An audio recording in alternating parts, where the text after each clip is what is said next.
ಅವರ ಕ್ಷೇತ್ರದಲ್ಲಿ ಒಂದು ಟೋಲ್ದು ಒಂದು ಸಮಸ್ಯೆ ಇದರಿಂದ ಅದನ್ನು ತೆರವುಗೊಳಿಸಿ ಅಂತೇಳಿ ಮನವಿ ಮಾಡಿರೋಂಥದ್ದು. ವಿಶೇಷವಾಗಿ ರಾಜಕೀಯ ಅಲ್ಲ, ಅವರೊಬ್ಬರು ನಮ್ಮ ಸತೀಶ್ ಜಾರಕಿಹೊಳಿ ಸಾಹೇಬರು, ಅವರು ಲೋಕೋಪಯೋಗಿ ಸಚಿವರಿದ್ದಾರೆ, ಹಿರಿಯರಿದ್ದಾರೆ. ಇಲಾಖೆ ಕೆಲಸಗಳಾಗಬೇಕಾದ್ರೆ ಸಚಿವರನ್ನ ಭೇಟಿಯಾಗೋದು ಅದು ಸಹಜ ಪ್ರಕ್ರಿಯೆ, ಅದರಿಂದ ವಿಶೇಷವಾದ ನಾನು ಚಾಮರಾಜನಗರ ದಸರಾ ಉದ್ಘಾಟನೆ ಕಾರ್ಯಕ್ರಮ ಇತ್ತು. ಅಲ್ಲಿ ಬೆಳಗ್ಗೆಯಿಂದ ವಿವಿಧ ಕಾರ್ಯಕ್ರಮಗಳು, ರೈತ ದಸರಾ, ಮಹಿಳಾ ದಸರಾ ಮತ್ತು ಫಲ ಪುಷ್ಪ ಇವೆಲ್ಲ ಉದ್ಘಾಟನೆ ಕಾರ್ಯಕ್ರಮ ಇದೆ. ಅಲ್ಲಿ ನಗರಕ್ಕೆ ಹೋಗಿದ್ದೆ. ನಗರಕ್ಕೆ ಹೋಗ್ಬೇಕಾದ್ರೆ ನವರಾತ್ರಿ ನಡೀತಿರೋದ್ರಿಂದ ಹೀಗೆ ಮೈಸೂರಿಗೆ ಹೋಗ್ತಿದ್ದಿಲ್ಲ, ಇದು ನಮ್ಮ ಮನೆ ದೇವರು, ಹಾಗೆ ಒಂದು ದರ್ಶನವನ್ನು ಪಡೆದು ಹೋಗೋಣ ಅಂತ ಬಂದದ್ದು. ಅದು ವಿಶೇಷವಾಗಿ ಏನಿದೆ ಕ್ಷೇತ್ರಕ್ಕೆ ಹಲವಾರು ಅನುಮೋದನೆ ಅಡ್ಮಿನಿಸ್ಟ್ರೇಟಿವ್ ಆಗಿ ಫಂಡ್ ಎಲ್ಲ ರಿಲೀಸ್ ಆಗಿದೆ.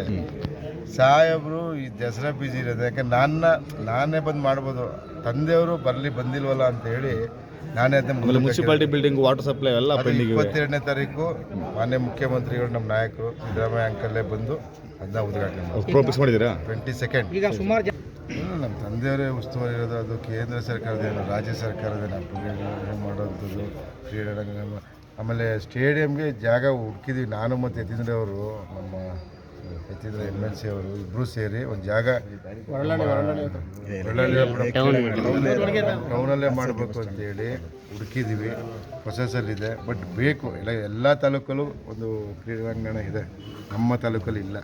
ಇಲ್ಲಿ ಮಾನ್ಯ ಮುಖ್ಯಮಂತ್ರಿಗಳು ಸಾಹೇಬರು ಮತ್ತು ನಮ್ಮ ತಂದೆಯವರು ಇಬ್ಬರು ಇದ್ದು ಕೂಡ ಈ ತಾಲೂಕಲ್ಲಿ ಅವರು ಇಲ್ಲಿ ಜನಪ್ರತಿನಿಧಿಗಳಾಗಿ ಕ್ರೀಡಾಂಗಣ ಇಲ್ಲ. ಬಟ್ ಎಲ್ಲರೂ ಹೇಳಿದ್ದಾರೆ, ಅದನ್ನು ವೆರಿಫೈ ಮಾಡಿ ಅಂತ ತಹಸೀಲ್ದಾರ್ಗೂ ಹೇಳಿದ್ವಿ, ಮಾಡಿಸ್ತೀವಿ. ಅದು ಕ್ರೀಡಾಂಗಣ ಮಾಡಿಸಿ ಮೇಲ್ದರ್ಜೆಗೆ ಏರಿಸೋದು. ಈಗಾಗಲೇ ಮತ್ತೆ ಮೇಲ್ದರ್ಜೆಗೆ ಏರಿಸೋದು ತಂದೆಯವರು ಚರ್ಚೆ ಮಾಡ್ತಾರೆ. ಅವರ ಕ್ಷೇತ್ರದಲ್ಲಿ ಒಂದು ಟೋಲ್ದು ಒಂದು ಸಮಸ್ಯೆ ಇದರಿಂದ ಅದನ್ನು ತೆರವುಗೊಳಿಸಿ ಅಂತೇಳಿ ಮನವಿ ಮಾಡಿರೋಂಥದ್ದು. ವಿಶೇಷವಾಗಿ ರಾಜಕೀಯ ಅಲ್ಲ, ಅವರೊಬ್ಬರು ನಮ್ಮ ಸತೀಶ್ ಜಾರಕಿಹೊಳಿ ಸಾಹೇಬರು, ಅವರು ಲೋಕೋಪಯೋಗಿ ಸಚಿವರಿದ್ದಾರೆ, ಹಿರಿಯರಿದ್ದಾರೆ. ಇಲಾಖೆ ಕೆಲಸಗಳಾಗಬೇಕಾದ್ರೆ ಸಚಿವರನ್ನ ಭೇಟಿಯಾಗೋದು ಅದು ಸಹಜ ಪ್ರಕ್ರಿಯೆ, ಅದರಿಂದ ವಿಶೇಷವಾದ ಅರ್ಥ ಇದೆ.